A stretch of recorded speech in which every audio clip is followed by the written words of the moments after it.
siamo sempre nell'azienda di Mario Guidi e stiamo visitando una varietà bellissima, tra l'altro, che è bella su tutti gli areali nostri, che è il Pilier della Florimond des Prés. E in questa prova in particolar modo, che vediamo un grano tutto in piedi e quindi non ha subito neanche allettamenti, abbiamo fatto che cosa? Abbiamo fatto 1,25 litri per ettaro nella fase del diserbo, se non vado errato, Mario, sì. e un altro 1,25 litri nella fase di foglia bandiera, ok? Allora, accanto a me ho il responsabile di Diachem più bello, Giovanni Più Bello, il quale addirittura adesso ci darà alcune fondamentali tecniche del 5 ala, ok? Sì, grazie, buongiorno nuovamente a tutti.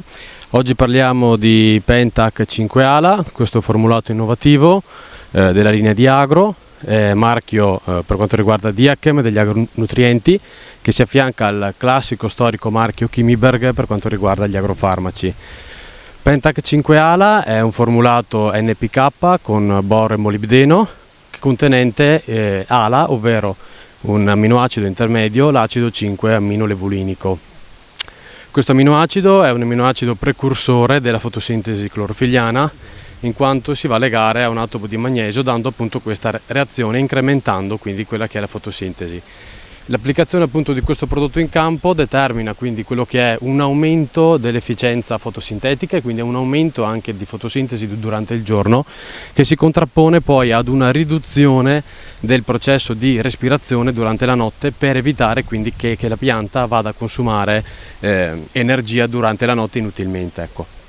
Questo prodotto, applicato quindi come abbiamo detto a 2 interventi a 1,25 litri per ettaro, è miscelabile con qualsiasi agrofarmaco, sia esso insetticida, erbicida o fungicida, e determina quindi, oltre a tutto un discorso di maggior fotosintesi, anche una riduzione agli stress ambientali, permette di massimizzare quello che è l'assorbimento degli elementi nutritivi nella pianta, e soprattutto determina anche un aumento delle caratteristiche qualitative, molitorie del frumento, e quindi anche una resa in termini di produzione.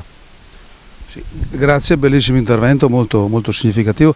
Mi sono dimenticato di dire che Mario Guidi qui ha messo nella generalità dei casi 180 unità, ma in questo caso ha tolto 30 unità di azoto. 30 unità di azoto in meno. In meno.